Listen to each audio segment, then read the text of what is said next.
sexta-feira, 17 de janeiro de 2025. Sejam todos muito bem-vindos a este novo dia. Hoje a igreja se veste de branco para celebrar Santo Antão. Então comecemos ouvindo 3 conselhos dele para sermos salvos. Dizia o seguinte: observe o que vou recomendar-lhe. Primeiro, onde quer que vá, tenha sempre Deus diante de seus olhos. 2. O que quer que faça ou diga, seja segundo o testemunho das Sagradas Escrituras. 3. Em qualquer lugar em que habitar, não mude facilmente da presença do seu Senhor.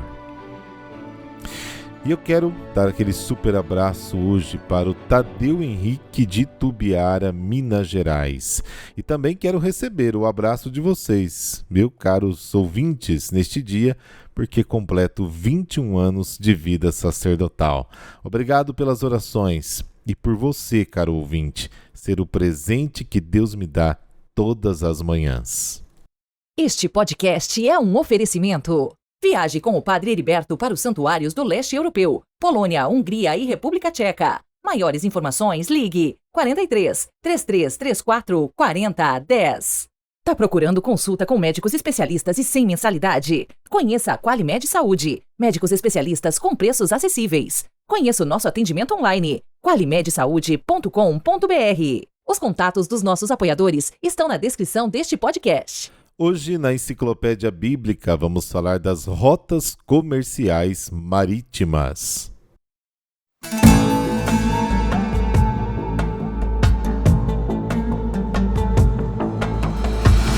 Até a chegada dos romanos, o transporte marítimo era controlado pelos fenícios. Eles navegavam do Mediterrâneo Ocidental, talvez aí até a Grã-Bretanha, e operavam uma rota costeira do Líbano até o Egito, fazendo escala em portos, como Biblos, Sidônia, Tiro, Aco, Cesareia, Jope e os pontos que serviam de planície filisteia. Com o decorrer do tempo foram construídos e ampliados cais e armazéns. Também havia caminho para o Mar Vermelho, pela costa oriental da África, mas o comércio com essa região não era de caráter regular. Tem também os projetos reais. Alguns reis de Israel fizeram alianças com países vizinhos, especialmente com Tiro. E isso pode ter sido feito para estimular o comércio e assegurar a paz. Naquela época, Tiro tinha se tornado a maior potência marítima da Mesopotâmia, com colônias e portos ao longo de toda a costa. Parece que Salomão também atuou como intermediário entre vários países. É provável que tenha importado cavalos da Cilícia e carros do Egito, e depois exportado os 2 tipos de mercadorias para a Síria. Quando a rainha de Sabá visitou Salomão, pode bem ter feito parte de uma delegação comercial do sul da Arábia, onde se produzia incenso. E, ao fortificar Tadmor, Palmira, o seu objetivo talvez tenha sido facilitar os comerciantes para a travessia do deserto da Síria. Salomão recorreu ao auxílio dos fenícios para construir navios em Asiogaber, no Golfo da Acábia. Eles também forneceram os marinheiros que navegavam até Ofir, provavelmente na costa nordeste da África. Mais tarde, Josafá, rei de Judá, construiu um consórcio com os reis de Israel e de Tiro para restabelecer esse comércio, mas os navios foram destroçados por uma tempestade. Parece que era costume dos reis procurar assegurar o direito de abrir mercados em cidades estrangeiras para vender os seus produtos. O rei Acabe de Israel tinha este direito em Damasco. Sob alguns reis, o país tornou-se próspero e rico, mas os profetas viram essa situação com forte desaprovação. A prosperidade deu origem ao orgulho, à corrupção, às dívidas e à escravidão. Os ricos possuíam mais, mas os pobres tinham cada vez menos. E o que era pior, as importações incluíam não só bens materiais, mas também religiões estrangeiras. Ezequiel capítulo 27, 1 Reis capítulo 5, 2 Crônicas capítulo 9, enfim, vários textos no Antigo Testamento nos dá estas informações. E é isso aí, semana que vem vamos falar deste mesmo assunto, mas no contexto do Novo Testamento.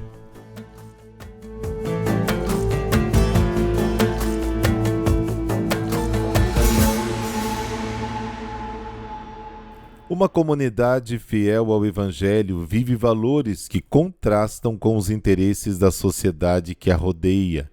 Por isso, um dos efeitos do anúncio da Boa Nova é o conflito com aqueles que defendem os interesses da sociedade. Marcos recolhe 5 conflitos que o anúncio da Boa Nova trouxe a Jesus.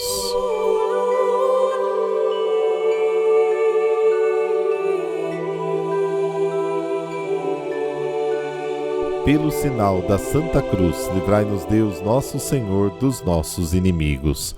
Ó Deus, que chamastes ao deserto Santo Antão, pai dos monges, para vos servir por uma vida heróica, dai-nos por suas preces a graça de renunciar a nós mesmos e amar-vos acima de tudo. Amém.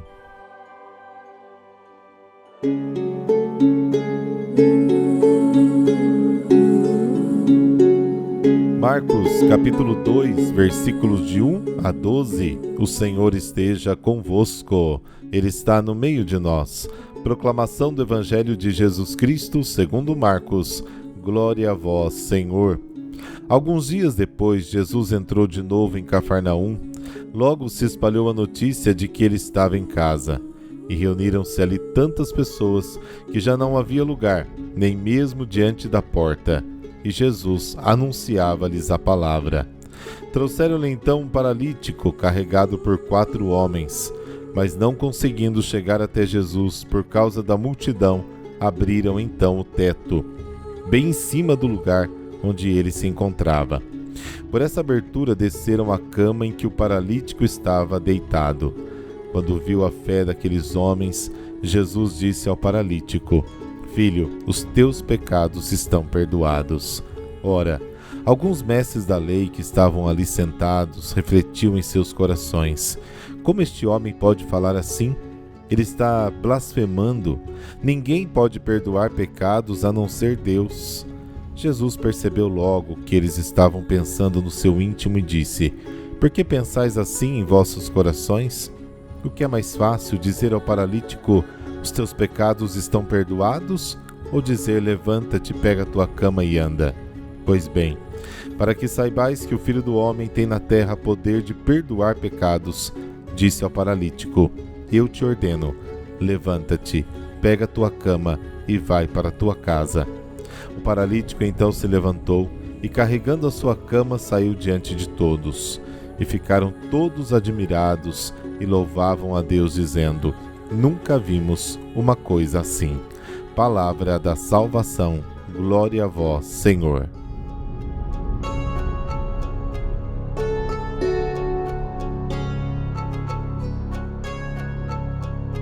O perdão é uma atividade tipicamente divina. Perdoar é criar de novo. Pretender perdoar pecados significa atribuir a si mesmo o poder criativo do próprio Deus. Desta afirmação deriva a acusação de blasfêmia dirigida a Jesus. Entendemos então o significado da cura que segue no Evangelho de hoje. Para que saibais que o Filho do Homem tem na terra o poder de perdoar pecados, eu te ordeno, disse ele ao paralítico: levanta-te, pegue a tua cama e vá para a tua casa. Aviso: na terra, somente Deus tem esse poder. Agora em Jesus, o próprio poder de Deus está presente entre os homens, à sua disposição, como força eficaz de salvação. Eles ficam surpresos e com razão dizem: nunca vimos nada igual. As ações de Jesus aparecem como um sinal visível da presença de Deus que salva. Ele não é apenas aquele que traz um diagnóstico do mal, ele tem o poder pessoal de liberar o homem do mal. E se alguém, como os escribas, duvida disso, sabe demonstrá-lo com fatos. Jesus não é um dos muitos sábios que comunica conhecimento.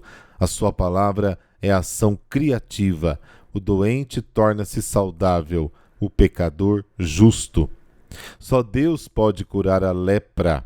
Só Ele pode perdoar pecados. A lepra era a doença mortal que destruía o exterior. O pecado é a doença mortal que destrói o interior do homem. É uma paralisia que nos impede de nos movermos e de chegarmos a Deus. Jesus purifica a nossa vida da morte, precisamente perdoando o pecado e reintegrando-nos o caminho que nos leva a Deus. A lei é boa, porque distingue o bem do mal, a vida da morte, mas não salva ninguém. Antes, pode até condenar, porque seguimos o caminho do mal e da morte. Seu objetivo é nos fazer ver a nossa lepra, mostrar-nos a nossa paralisia e nos convencer do nosso pecado, para que possamos recorrer ao médico para sermos curados. Para nós, a lei é como um mestre que nos conduziu a Cristo, para que fôssemos justificados pela fé. Gálatas capítulo 3. A sua função é indispensável para nos conduzir continuamente ao perdão de Deus. Uma vez ali, a lei cumpriu completamente a sua função. Cessa quando a graça é alcançada. O Evangelho é a boa notícia de que Deus não é consciência nem lei. Ele é maior que o nosso coração. Ele é o puro amor e graça e cuida do nosso mal e da nossa morte. Em vez de nos excluir, toca-nos como tocou o leproso. Em vez de nos condenar, ele nos perdoa como perdoou o paralítico. E assim ele nos cura daquilo que nos impede de caminhar no caminho do bem e da vida. Pode-se dizer que a lei é o diagnóstico do mal e o Evangelho é a sua terapia. Embora diferentes, o diagnóstico e a terapia são necessários. O centro desta passagem do Evangelho de hoje é o perdão dos pecados, que nenhuma lei e nenhuma consciência podem conceder. E nessa história, o que está em jogo é a verdadeira imagem de Deus, que é perdão e misericórdia, e a verdadeira imagem de Jesus, que é o Filho do Homem, que tem o poder de perdoar os pecados e salvar todo ser humano. A igreja é representada como a casa com a porta aberta a todos, no centro da qual está Jesus, para quem todos se dirigem. Acima dele, o telhado também está descoberto e aberto para o céu. Todo obstáculo deve ser removido para que todos possam vir a Jesus para obter o perdão e a vida. O paralítico ainda não tem fé. Se tivesse, caminharia, porque acreditar e seguir Jesus. Em vez disso, falamos sobre a fé dos seus portadores. Aqueles que já estão caminhando trazem a Jesus aqueles que ainda estão presos pelo mal. O fiel é responsável diante de Deus pelo mundo inteiro. Aqueles que ainda não creem são levados a Cristo pela fé do fiel. Em resumo, o pecado é fundamentalmente a ignorância do amor que Deus tem por nós. Deus é amor infinito e bem-vindo para todas as criaturas. A angústia é o lugar vazio de Deus no coração do homem e nenhum ídolo pode substituí-lo. No Evangelho de hoje, Jesus declara pela única vez a razão dos seus milagres. Nos ajudam a saber quem Ele é e o que nos dá o perdão dos pecados. Os milagres são as credenciais da sua missão divina, porque só Deus, somente Ele, perdoa os pecados.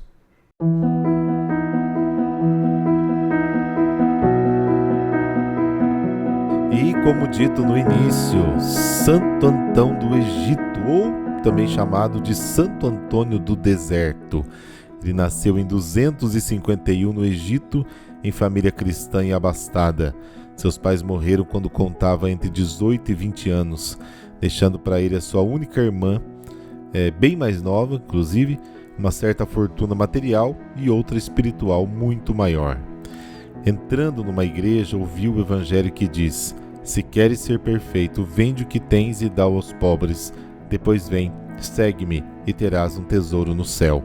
Mateus 19. Decidiu então doar os seus bens aos pobres e se dedicar radicalmente à vida eremítica e ascética, mas reservou algo para garantir o sustento da irmã. Porém, novamente, entrando na igreja, ouviu a passagem de Mateus capítulo 6. Não vos preocupeis, pois, com o dia de amanhã.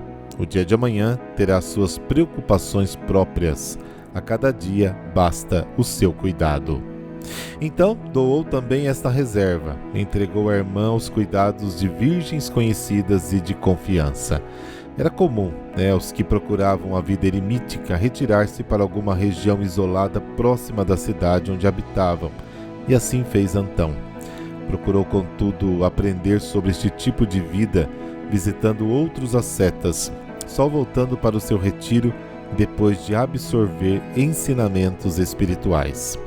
Santo Antão foi terrivelmente tentado pelo demônio, que, conforme Santo Atanásio, biógrafo de Antão, não suportava sua decisão de vida radicalmente santa. Inicialmente, o diabo tentou fazê-lo abandonar a vida ascética com a recordação da sua irmã, dos seus bens, da boa mesa e coisas agradáveis da vida, mas nada conseguiu. Depois foram as tentações do prazer sensual, quando o diabo chegou a aparecer como mulher durante a noite. Antão permaneceu casto, perseverando na oração, nos jejuns, mortificações, e decidiu se mudar para os sepulcros de um cemitério próximo à aldeia, numa região, portanto, mais afastada. Ali vários demônios o açoitaram numa noite, de modo que Antão ficou no chão sem fala por causa da dor.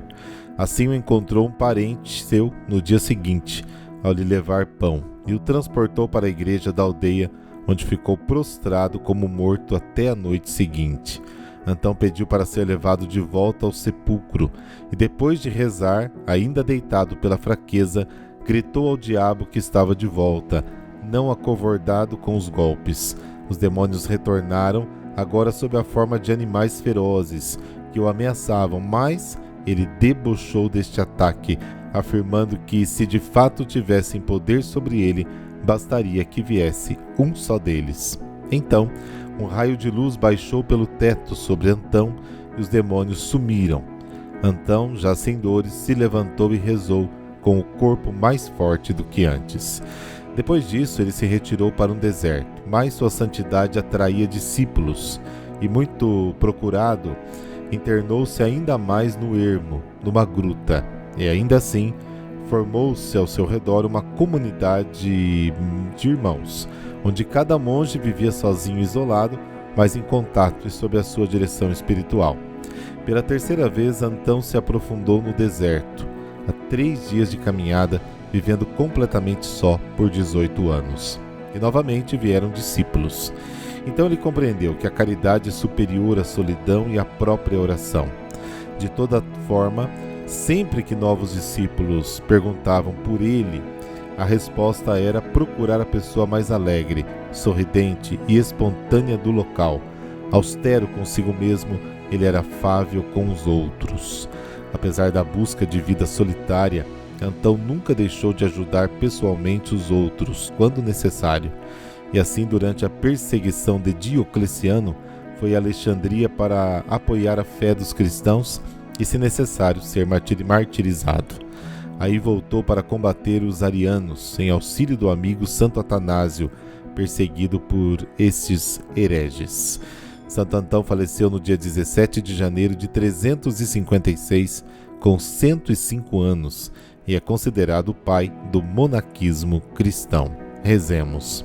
Senhor, concedei-nos pela intercessão de Santo Antão o desejo sincero de buscar no silêncio da alma a vossa vontade para a nossa vida e a radicalidade de segui-la, como também a fortaleza contra todas as tentações e intimidações do inimigo, que normalmente se manifestam das formas mais sutis e agradáveis. Amém. Abençoe-vos o Deus Todo-Poderoso, Pai, Filho e Espírito Santo. Amém.